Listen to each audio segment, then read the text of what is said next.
Assalamualaikum warahmatullahi wabarakatuh. Balik lagi bersama gue Dani Beler. Seperti biasa di konten kali ini gue selalu ngebahas hal-hal seputar stand up comedy. Nah, kali ini spesial sekali gue kedatangan foreground penonton luar biasa. Ini namanya Pesut ya, luar biasa. Dia jadi konsepnya seperti ini, Sud. Gue mau ngejelasin, nanti lo boleh interaksi sama gue. Sebelumnya gue mau nanya ke teman-teman dan semua, termasuk lu pernah nggak ngerasain ketika lagi tampil stand up atau tampil pidato atau tampil presentasi di kelas, tiba-tiba ada suara atau jawaban-jawaban dari penonton yang bikin lu terganggu, nyeletuk mulu gitu, nembalin mulu. Pernah nggak lu ngerasain? Pernah. Nah, itu kalau dalam ilmu stand up namanya adalah heckling. Heckling. Di konten ini mari kita bahas apa itu heckling.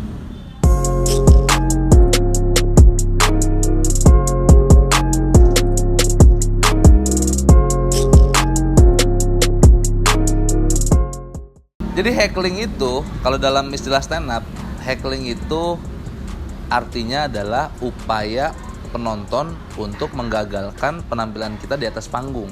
Intinya sih mengganggu lah, mengganggu penampilan kita di atas panggung. Orang yang melakukan hal itu disebut heckler.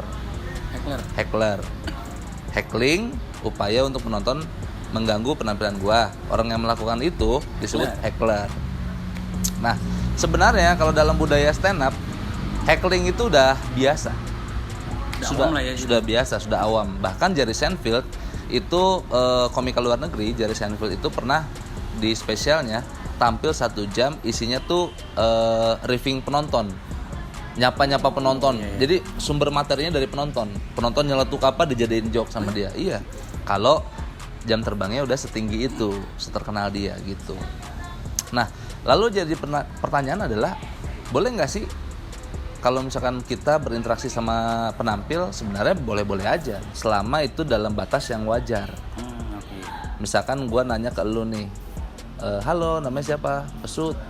Rumah di mana? Di Bogor. Oh, jomblo? Iya jomblo. Selesai. Karena itu masih dalam kebutuhan sapa menyapa. Basa-basi di awal. Iya. Yang jadi permasalahan adalah ketika lu terus-terusan nyeletukin gua.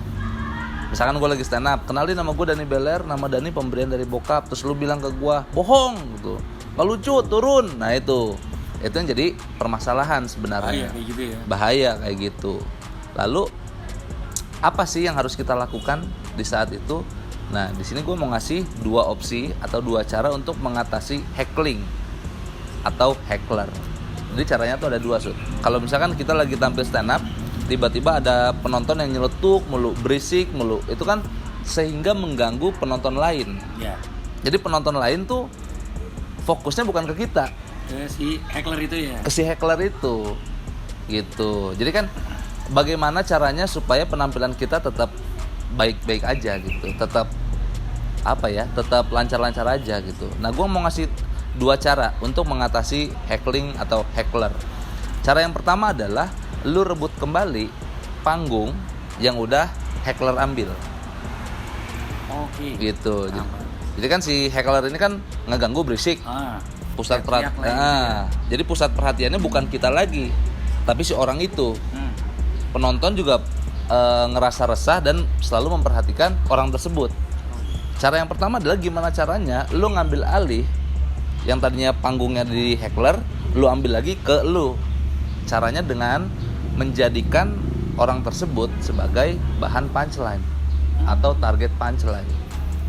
Misalkan gue lagi stand up, terus lu ngoceh mulu, ngomong mulu, ngejawab mulu.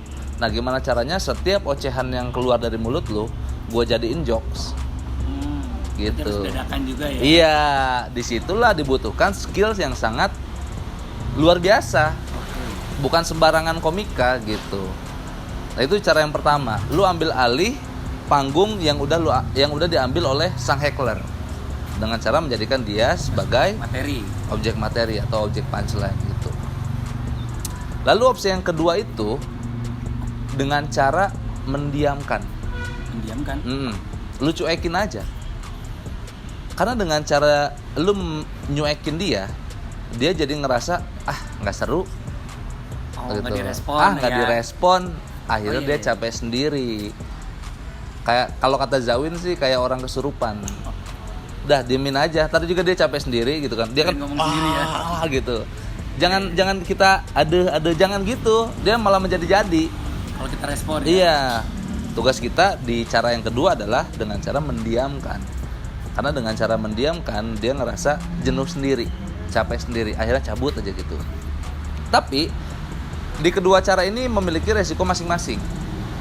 Dengan cara yang pertama, kalau kita ngeladenin si heckler dan merebut panggung kita dari si heckler, itu ada juga resikonya. Biasanya terjadi gesekan atau benturan antara si penampil dengan si heckler. Biasanya tuh gitu tuh, tensinya jadi tinggi. Karena orang melihatnya kayak berantem nih. Karena kan saling nyolot. Yeah. Saling ngerebut panggung saling gitu. Saut-sautan, ya. Saling saut-sautan. Jadi tensinya agak sedikit naik sehingga penonton mengiranya bahwa kita tuh terjadi masalah. Itu resikonya. Menurut gua sebenarnya nggak apa-apa. Sebagai penampil atau performer itu kita wajib menyelamatkan penampilan kita dulu. Yang penting penampilan kita aman dulu. Masalah nanti di bawah panggung dia ngajak berantem, itu lain urusan gitu. Itu resikonya yang cara pertama. Cara kedua, resikonya adalah dengan cara lu mendiamkan, mungkin dia bisa tambah menjadi-jadi. Karena dia ngerasa dia nggak ngerespon ini, udahlah gua gedein aja. Iya gitu. Dia malah makin menganggap kita di bawah dia. Itu adalah resiko yang kedua dari cara mendiamkan. Tapi kan setiap panggung, setiap tempat berbeda-beda, Sud. Biasanya heckler ini muncul di acara-acara yang tidak terlalu formal. Contohnya open mic. Open mic itu kan sifatnya random. Kita nggak bisa ngefilter penonton mana aja yang masuk atau yang menonton kita. Jadi beragam tuh. Ada yang udah paham stand up, ada yang belum, ada yang kampungan, ada banyak gitu. Ada yang cuma rusuh doang gitu. Kita nggak bisa prediksi. Biasanya di tempat-tempat open mic gitu. Nah, terus selain di tempat open mic itu biasanya di bar, di beer house. Gue pernah tampil di bar, di beer house. Itu hecklernya orang yang mabok. Waduh. Jadi selama gue tampil stand up, dia ketawanya kayak ketawa menghina, tau nggak lo? Menghina gitu ya. Gitu, hahaha gitu. Kepaksa gitu. Dan itu gue pernah ngelakuin cara pertama. Gue berusaha merebut panggung gue dari orang mabok ini. Menjadikan dia objek.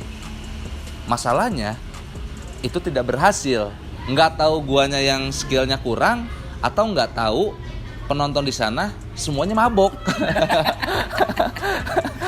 Iya. Iya, dua kemungkinan juga gitu. Kan kalau yang kasus pertama kan penontonnya menganggap orang itu ngeganggu karena dia rusuh sendiri. Nah, kalau di bar atau di tempat mabok itu semuanya kan mabok. Nggak dia doang ya. Nggak dia doang gitu. Akhirnya gue sendiri yang gagal. Di situ gue gagal, Sud. Karena menurut gue untuk mengatasi heckler di tempat mabok itu jauh lebih keras usaha kita. Karena kita harus melakukan dua hal. Bikin orang itu ketawa lepas sama bikin dia sadar. Susah, Sud. Susah loh. Ngelawak di bawah pengaruh alkohol tuh susah. Jadi kayak gitu. Tempat-tempat yang biasanya dikunjungi oleh para heckler biasanya di tempat-tempat yang kurang formal. Open mic, tempat-tempat venue bar tuh, atau tempat-tempat supporter tuh. Biasanya supporter tuh udah nggak bisa kita prediksi tuh. Udah random banget. Yang biasa teriak-teriak ya kan, yo ayo, terus kita nonton stand up masa dia kalem. Suruh diem nontonin nggak bisa gitu. Tapi gue nggak menyalahkan supporter gitu. Nggak semua supporter seperti itu. Tapi gue mau ngasih tahu bahwa ada juga tempat-tempat yang kemungkinan ada hecklernya kecil. Itu tempat-tempat yang sifatnya formal. Pensi, acara pensi itu kan acara sekolahan ya, maksudnya anak SMA tidak ada yang ngeleyet itu gitu, ngerti ya? Acara-acara kampus, seminar itu orang-orang terdidik formal, tuh formal. Acara-acara korporasi, perusahaan itu nggak mungkin ada yang nyeletuk karena takut sama bosnya mereka biasanya. Makanya dia diem ya. Makanya dia diem, takut disangka nggak ada attitude kan. Nah itu. Jadi buat teman-teman semua yang ingin mengawali open mic atau penampilan stand up special show itu bisa diambil caranya ini. Dua cara tersebut yang udah gua kasih tahu. Yang pertama untuk mengatasi heckling adalah dengan cara lu rebut kembali panggung lu terhadap heckler.